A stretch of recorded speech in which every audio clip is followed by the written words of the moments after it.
Recently, the cabinet approved reforms to Rwanda's education system.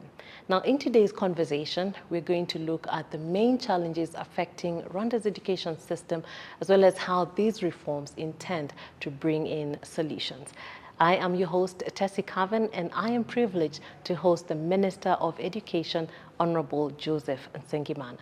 Minister Joseph, it's an honor to have you on set today. And before we start our conversation, it's been roughly 9 months, right, since you came into office. Tell me how it has been for you in terms of adjustment, moving from, say, the private sector now to the public sector. How has that been for you? You're right, it's been 9 months. It's been quite a busy 9 months.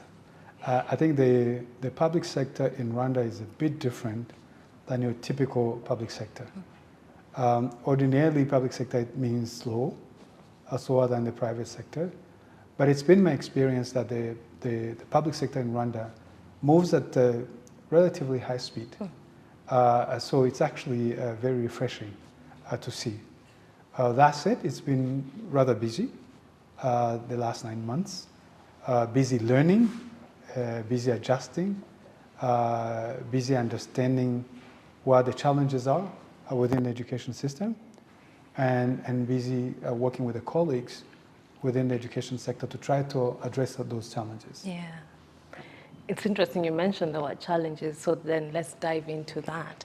I know recently the cabinet approved some changes, if you may, into the education system. What are some of the main challenges that they want to address? So, when you look at the results of what we're seeing in the education system, you will see, for instance, a rather high repetition rate in the lower primary. So we saw, for example, 35% in P1, primary one, and then it gets a bit better in second year and third year, but nevertheless, it's still high. And so we sought to understand why is that? Why is that the case? Because it's not intuitive, right? To understand why would the kids be repeating there. And then when we dug a little bit deeper, we realized that if you look at the lower primary, we have both the single shift and the double shift systems working. It means that for the double shift, for those who don't know what that is that a set of students go to school in the morning, and another set of students go to school in the afternoon. And that's usually because we have limited infrastructure compared to the number of students we have. Despite the effort that the government has done, we still have about 52% of the lower primary that's still practicing double shift. However, when you look at the curriculum, it was intended for single shift, meaning you actually had about 8 periods per day, which is about 40 periods per week. However, those in double shift could not do that. So what we saw was that a lot of teachers will struggle to complete the curriculum within the allocated time. And what we saw, that was one side effect cause of this. The other effect we saw was that some schools basically try to eliminate the double shift by increasing the size of the classroom. So for example, if you had one class that was 50 students that was studying in the morning and 50 students were studying in the afternoon, the school will combine those classes, and now you have one class with 100 kids. Wow. As an example, right? Yeah. And so that puts a lot of burden on the teacher to try to really educate that big of a class. And so these are some of the things we noticed. And so that was one challenge. How do we address that? And some of the reform that you saw that was approved by cabinet, we discussed it 2 weeks ago in the conversation that we had around primary school, was to align the curriculum with the available instruction time. Okay. And so now what you're going to see is that in the lower primary, we would have a 5-period day. And that adds up to about 25 periods per week. However, both the single and double shift classes would be able to complete the lessons. And this is actually aligned with the international standards. A lot of countries practice that. They actually have 20 to 25 periods per week. And so it's aligned around that. And to be able to accomplish that, we said, what is it we want our kids to have mastered when they leave P3? And then we work backwards to that. And so what is it you want to make sure that the kids know by the time they graduate in the lower primary? There is literacy. Yeah. They have to be able to read and understand English. They have to be able to read and understand Kinyarwanda. They have to be able to do arithmetic or mathematics at their level. They have to have a working understanding of what science is and ICT, because those are some of the things that they have to contend with. By and large, those are the main things that you really have to have competency in by the time you graduate in P3. Yeah. So you teach the kids to read so that they can read to learn afterwards. Okay. Let's go to what I'd call the foundation learning. I want you to tell me why this is so crucial, because I find that many countries don't even invest in foundational learning. Many of them don't see the immediate benefits, if you may. So they don't quite put effort in it, but they put it in secondary. So in Rwanda, what are the efforts that are going into foundational learning? Oh, that's a good point. I think if we just borrow from the word itself, foundation, and we use an analogy of building a house. So when you go to build a house, when you lay down the foundation, you want that foundation to be strong. Yeah. Because if that foundation is weak, even if you put on top a really solid house, it's going to crumble. Yeah. So it's imperative that you build a strong foundation around that. So in education, it's the same. If you look at the foundation years, and I think when you talk about foundation years, you might have been referencing the preschool. But foundational years is both the preschool and the lower primary, so all the way to P3. And if we get our kids to really develop that foundation, that strong foundation in those years, it pays off throughout their learning career. So it's imperative. That's why, for instance, here in Rwanda, we have made it a goal that during the NST2, we are going to increase the enrollment in preschool all the way to 65%. And at least 65%. Yeah. We would love to get more because of the benefit that we have seen it yield in the students that have done that. And we also want to strengthen the lower primary so that when the kids graduate, complete the lower primary, they're really set for success for the rest of their student career. And so for countries that aren't investing in the foundational years, I really would encourage them to do that. And it's one way of tackling the learning poverty. And actually here during the Flex 2024, the countries agreed that we're going to tackle and eliminate learning poverty in Africa by the year 2035. And this has been adopted at the African Union level as well. And so I think it's an opportunity for all of us at the continental level to put significant investment in this segment of education and set our kids up for success. You mentioned raising this enrollment number to 65%. One, what is the current percentage? And two, how do you plan to do that? I saw somebody ask, will you force the kids to go to school? We're at 45%, but it hasn't been always 45%. It's increased over the years because of what the government's effort that the government has deployed in this space. So how are we going to accomplish this? There is a number of ways, right? One is that we are encouraging the parents, because this really starts with the parents. They need to understand the benefit of it, and then that they choose to bring the kids to these schools. That's one. The second part is we need to provide those schools. Yeah. Because once you convince the parents, you also have to provide where to take the kids. And so the government has done quite a lot of work in this space. For instance, we developed curriculum for the preschools.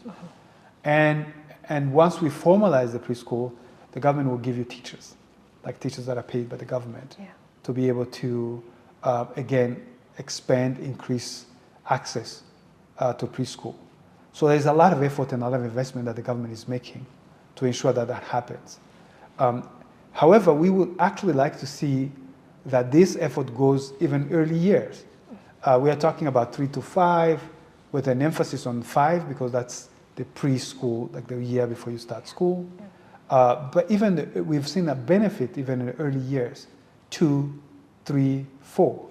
And so we work with NCDA to ensure that that we are working together on that segment. By doing also school feeding programs in the preschool as well. That also helps because it also ensures that there is a nutrition made available to young people, and that the health at that age is important because not only it addresses the growth, but also the development of the young people at that age is important. Yeah. It does affect their ability to learn and develop. So it's important to invest in there. Mm-hmm. So that's the kind of effort we are making to be able to reach at least 65% in this space. Okay. So going back to these reforms, how do you know that these reforms will actually give us the outcomes that we are looking for? Is there a way of measuring the outcomes? Yes. So we have some assessment that we do, and we actually do them like every 2 years. NESA conducts these assessments, but we also do have some international assessment that we can measure this. However, even in the classroom, the teacher should be able to assess how the students are performing. And really, when we think about the education system, we need to reimagine almost everything. So when we talk about assessment, what does that mean, right? Notice I used the word assessment, I didn't say test. Yeah. Right? Yes. That's intentional. Because when you do an assessment, you are assessing whether or not what the child has been taught actually stuck or the child learned what they've been taught. And it's both a measure for the student, but it's also a measure for the teacher. Because it tells the teacher that what they designed worked or didn't work. And then it gives them an opportunity to go back and say, you know what, I realize that the majority of my students are experiencing a problem in this space. Let me go revisit that, right? Let me redo it again. It's all about learning. It's not about testing. It's not about failing people, but it's about educating and enabling the young people to learn. And so we accompany the young people on this journey along that. So the teachers will do this formative assessment that goes every day. They can do an assessment and see what was discussed today, how did it work? What was discussed this past week, how did it work? And so on and so forth. So you don't have to wait until the end of the year to be able to know whether students were learning or not. Yeah. And so a combination of formative and summative assessment that the teachers conduct over the year, and then these national exam as well as the international exam will actually give us a sense of how we're progressing. And so we will be actually sharing these results. Every year we will share the result. This is what we've seen. This is how we're progressing. Because I think transparency is important. Parents deserve to know how their kids are doing. The country deserves to know how the kids are doing. Yeah. So we want to do the assessment and then put it out there and have a conversation around that. Teachers, as you mentioned, they're very important actors in the education system. One, were they consulted as you were doing the reforms? Were they part of those conversations? And two, how are they being enabled, if you may, to then effect some of these reforms in the schools? Yeah, so really I can't overemphasize the importance of a teacher. Teachers are very important. And we did consult with teachers. actually throughout this, because it coincided with a review of the competence-based curriculum. So over 5,500 people were consulted as we were trying to identify the challenge and also design the solution for it. And so among those people were teachers, but there were also parents, there were also students. And so we tried to really talk to all the stakeholders and engage them to identify the problem, the challenges. The issue of the misalignment between the curriculum and the instruction time was first raised by teachers. And so they are part of this, of this whole, analysis and formulation of solutions. Now, what we do is to try to find how do we support the teachers to fulfill their mandate of actually teaching our children. And so we work with partners, primarily through REB, the Rwanda Basic Education Board, in providing a professional development for our teachers, which is more general, right? Learning about leadership, learning about the subject matter itself, learning about pedagogy. But also, we are working on a couple of programs, particularly, as you know, English is our language of instruction. Yeah. And so we want to make sure that our teachers are strong, they have strong competency in English. And so we are designing a program which is going to help the teachers increasing their competency in this language, English. And that's going to be very important because if they're teaching in the language, they must be fluent in that language. Otherwise, what they're teaching is lost in translation. Mm-hmm. And so those are the set of intervention that we're doing to ensure that the teachers are provided the benefit or the ability to execute on their mandate. This is important for them as well because the new teacher statute stipulates that teachers must be at a certain level of English competency, and they'll be measured. And so it is important that within the 2-3 years, they reach that level as it's indicated in the statute. So going forward, those who are joining the teaching career would be assessed and make sure that they meet the requirement. Those who are already in service, we are then working to raise their level as well. As we talk about actors, parents are the other actors. And I realize that the realities in Kigali are different from the realities in many upcountry areas. Maybe as you have gone to some of these areas, what are the parents saying? Are they on board with these reforms? The parents actually have been very supportive of these reforms. We've seen really positive feedback all across. Parents were very supportive of these reforms. However, we also keep engaging the parents because none of this is going to work if the parents aren't really active in the learning of their children. And so when, as a parent, you send your child to school, you need to know when they go, you need to know when they come back, you need to know what they're doing at school. And you, as a parent, need to hold the teacher, the school, the ministry accountable. And that really is important, is key. And so when a child goes to school, you need to ask them, what should I expect? What should I expect to see? Over the year. At the end of the year, what should I expect to see? And you need to hold us accountable by saying, the year has gone by or 2 years have gone by, and I'm not seeing the changes you promised to see, for me to see. Or you go to the teacher and say, why is my child doing this? I think that kind of engagement is one of the main ingredients of increasing the learning outcome. So it is important, it's imperative that parents be engaged and be active. Now, I know there is a lot of demand on the parents. There's quite a lot of demand. You have structure now, both parents work, and there's a lot of demand on them. But this is part of how can we facilitate this? It's maybe have teacher-parents engagement on a regular basis. We can use technology. You can text your teacher, the teacher of your child. You can call, you can email, but stay engaged. Do not disconnect, because that's not going to be helpful for your child. I hear you. Moving to the secondary school now, and there's been a lot around the subject combinations. What is wrong with the current subject combination, and how will that be resolved? So, I smile because we need to look at what are we trying to accomplish, right?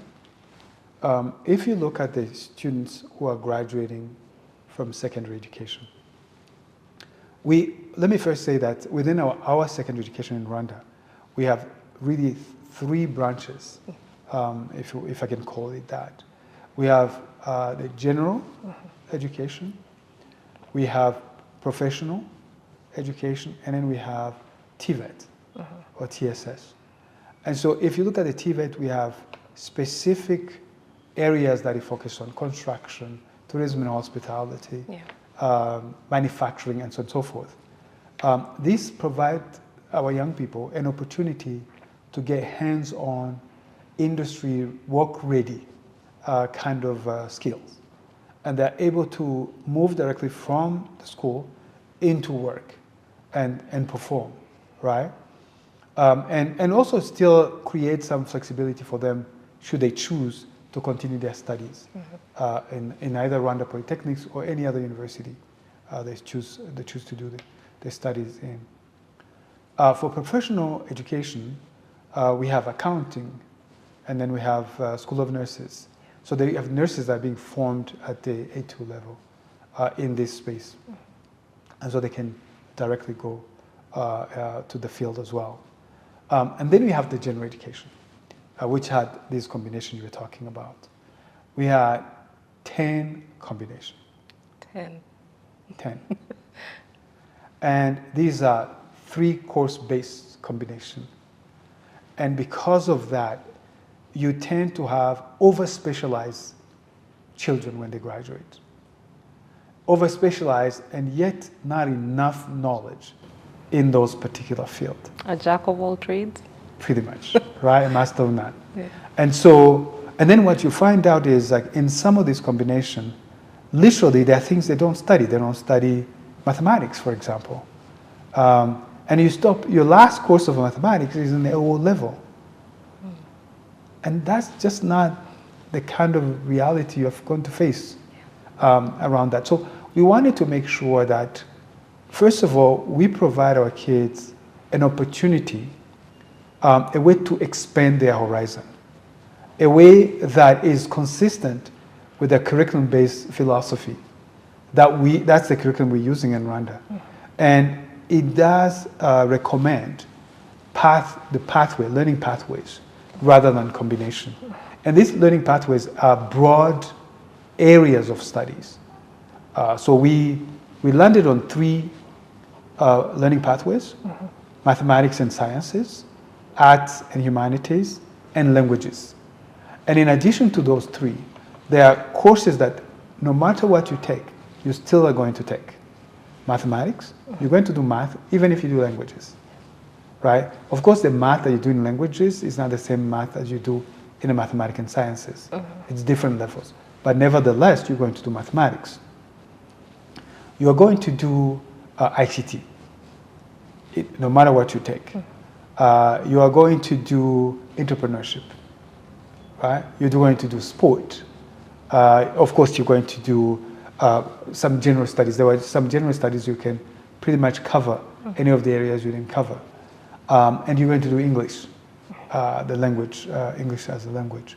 And so this gives students a well-balanced, round-up education, that allows them to be able to continue studying at the university, if that's the route they're taking. But even if they branch off and start work, they have enough knowledge to actually produce and not find someone who can't even express a thought around that. So it was that's what was driving these reforms around that. And we consulted with universities, for instance, and they're very excited, and actually really positive about these changes because they were all complaining of the fact that the students they were getting were not ready. And they had to really struggle to bring them up to speed in order to continue with the university study level. So I think this is what he addresses. And the second thing he addresses is that the combination, we're locking you in a path to do one thing. Yeah. And imagine you are 14 years old, like 14, 15 years old, and you're making a decision that you can't get out of, for the rest of your life. Yeah. It's not, I don't think it's the right time to do that. But with these pathways, you have so many things you can choose from when you go to university. And so this broadens the horizon for the students. So then, do we have career guidance counselors in schools? Because, as you said, it's an array of choices to choose from. How do the students know what path do I take? So that's really one of the things we're trying to find out how to implement, right? Okay. Provide this guidance around that. We're actually starting this summer. Okay. During this summer, what we're going to do is that we're going to do a summer program that addresses the all-level students so that they can understand what are these pathways, right? And why should I choose one versus the other? What really drives the decision? And what's the implication of that? So we want the young people and their parents to understand that so that when they choose, they're guided by this understanding. At the same time, for the A-level students, we now want for them to understand what are the options, when they complete school, what do you do to choose a major at the university, for example? What should be the consideration? What should go into this decision? And so this is one way to start engaging them early on, so that they start to understand what the options are, right? Because sometimes now knowing narrows your options, right? Around that. So you need to sort of understand what's available there. I've had an experiment that I conducted when I was in my previous life. I had a group of students which were in secondary education. And I invited them and I took them to the place I worked at the time. And we had engineers, lawyers, different levels, right? I just placed them with someone. And they did a day where they spent with that person. They went to every meeting they went to. They did a shadowing. And then at the end, we had a conversation around that. And 3 young ladies in that class ended up deciding what to study at the university based on that one day. Wow. And like 2 of them are actually engineers. They took that decision because of what they saw that day. They ended up becoming engineers. Wow. And one became a computer scientist around that. So the power of exposure cannot be underestimated. So we need to figure out how do we create that exposure for our children. This summer program is just a start. Okay. Let this be exposed to all this stuff. And we will be working with the REB. They have a studio where we can then create these products that we can make available to students that in essence talk about all different professions that they can go to. We can invite professionals to sit within the studio, and we can record this and then make it available to their young people so that they are informed. Not just for the young people, the parents who help them as well. Yeah. And so that they can make informed decisions. That's really the effort that I think we're looking at doing. That is mind-blowing because, as you said, if the exposure is there, then this student knows what the reality is on the ground and the expectations. So it brings me to the next question. How are you roping in the private sector, where this student will probably graduate and end up you know, and the private sector kind of says there's a bit of a gap. They're giving us people, but these people are not ready for what we are doing. How are you linking this two? You know, the conversation with the private sector is an interesting one. As you indicated, a lot of time you hear the private sector would say, oh, the students that we're getting are not, they don't have the skills we're looking for, or they don't have the experience we're looking for. But on the other hand, when you approach them to say, well, can you make internship available for the students? Yes. So they have an opportunity to be exposed to work before they graduate, then you struggle to get a yes around that. The other thing is like when you have to engage the private sector and say, well, come participate in the design of the courses. And here I think we're talking mainly on the higher education around that. But even on the basic education, we need to engage the private sector. The videos that I was referring to is to bring people, the private sector people, to talk about what they're doing. Okay. And then be able to, for the kids to start formulating what are the skills needed and so on and so forth around that. So it is an ongoing engagement with the private sector, but it's one that's really important, particularly when we start talking about higher education. The private sector needs to be at the table as we are crafting the curriculum, or are we deciding what courses to teach. That's one. Secondly, I really urge the private sector to provide internship. Internship has a lot of benefits. One is that you are contributing to the education of these young people. Second, it's a 3 months or 4 months long interview.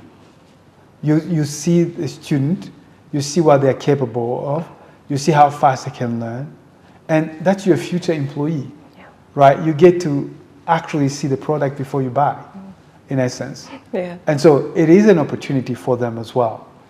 So I really hope that this conversation continues and expands so that every private sector company can say, I want to participate, I want to offer internship to the students that are studying something close to what we do around that. And also to engage the university and give them feedback. How did they do? Yeah. What are the gaps that you observe? So that these universities or higher learning institutions can try to plug the gap. And so you will see in the coming years a closer collaboration between the industry and the higher education, spearheaded by the Higher Education Council. Wow, that's exciting to hear. I'm almost at the tail end of this conversation, but we can go on and on. But there is a clear disparity, if you may, between the private schools and the public schools. And these students from both worlds will meet at the marketplace. How do we plan to level the playing field, if you may? So, I mean, it's an interesting observation. And this is it's a disparity that exists everywhere in the world. The private schools tend to have more access on certain things, technology, for instance, or equipment, than the public school. And so that's just the reality around that. What we need to do is make sure that those who are going through the public school system are well equipped, rather than comparing ourselves to the private sector, because it will be a wrong comparison. The reality is the government mandate is to provide services to all citizens, regardless of where they are paying or not paying. In case of basic education, you know that the schools in Rwanda, you do not pay tuition. There are fees that you pay, contribution that you pay, but they are not tuition. The government covers the tuition. If you go to a private school, the students are paying tuition, and they're paying quite a lot around that. So what they provide in the private school is never going to equate what you provide in the public school. But that does not mean that those in the public school can't learn. They can and they should, right? So we want to focus on the public and government-aided school and deliver services to them to ensure that they're capable, they're able, and they are prepared to face the world regardless of who their competitor is. Whether it be some kid that came from a public school, a private school in Rwanda, or even an international student. Because as you know, the world is getting flatter and flatter, right? Yeah. So we need to not only compare ourselves to the private school in Rwanda, we need to compare ourselves to the world. And so how do we focus on what we can deliver and make sure that the students from our system come out prepared, not just to survive, but to thrive in the reality, in the world that we send them to. And that's expensive. Talk about the funding aspect. It is. If you look at the government investment in education is quite large. It's quite large. But it's an investment, it's a worthwhile investment. If you look at the Vision 2050 in Rwanda, where we want Rwanda to be a middle to high income country, and that it's based or built on knowledge-based economy. Without education, without educating our young people, we will not be able to achieve that. And so it's a worthwhile investment. It's an investment, it's like the water that lifts all boats. Because if you're thinking about building roads, you need people who can build the road. If you're thinking about health, doctors, nurses, you need people who can do that. The 4x4 program, for instance. But what does that mean? It means we have to build and increase the capacity within the education system to provide those people around that. So it is, to me, it's a no-brainer that we have to invest in education. We should invest even more, but we have to also make sure that in the country, right, the country has to survive, has to live, have to basically handle all sectors. But if you look at the investment that Rwanda is making in education, is really it's commendable. Between 2017 and 2024, 27,500 classrooms were built. That is unprecedented. And actually, I was speaking to our colleagues from the World Bank, and they wanted to write a story around that because they think that other countries should emulate that. But that was our partnership with them, but it's also the government investment in that effort. That's because the government has understood that this is an area where we need to invest in.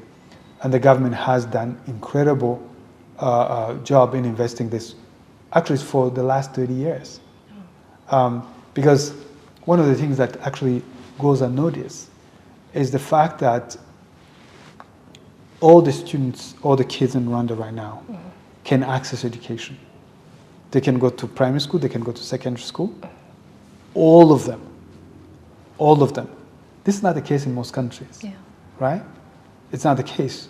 And if you compare that to before 94, going to school was not a right, it was a privilege. A lot of people didn't go to school. And so I think really the government should be commended for the work that has been done over the last 30 years to ensure that all Rwandans have access to school. You might not get the school you choose or you want, but you can go to school. So it's a huge achievement. Now we have to build on those accomplishments and say, how do we now increase quality? How do we make sure that we're increasing quality? How making sure that we are equipping young people to come out of school, with the skills and the knowledge necessary for them to get Rwanda to the Vision 2050 and themselves. It's not just about the country, it's also about themselves. Finally, Minister, when are we rolling out these reforms, and are there any challenges that you foresee, any teething problems that you foresee as you roll it out? So, every change has its own challenges, right? The rollout right now, we looked at for the primary, for example, there will be no problem. That will roll out straight in September. We are currently looking at the rollout of our learning pathways, which we also plan to do in September. So we're still doing assessment and ensuring that the rollout is done smoothly, that there are no challenges, especially for the students. So it will be a phased out approach. So we introduce it to S4, and then S5 next year, and then S6 the year after that. And so this is still in planning, but the plan is to really roll out the changes in September, starting September, around that. Because every delayed time, it's impacting a cohort of students. So we don't want to delay the changes because we don't want any kids to be suffering from something we've determined is not necessarily the right thing to be doing. And so we will do that. We'll do the phase-out approach for the secondary education. For the primary, the lower primary is an instant introduction of the reforms. Probably look into that camera and give us your parting shot. There are parents listening to you, their children, their teachers. There's a whole host of people. What would you tell them? You know, when I was asked to serve as the Minister of Education, the President made it clear that the responsibility of education was not a responsibility of the Ministry of Education alone. It is a responsibility for everyone, for every Rwandan, for parents, for teachers, for head teachers, for local government, and for the student. So it is a combined effort that we must work together to be able to achieve. And so I really extend an invitation to everybody and say, we are here to serve you. How can we do this together? Let's engage each other.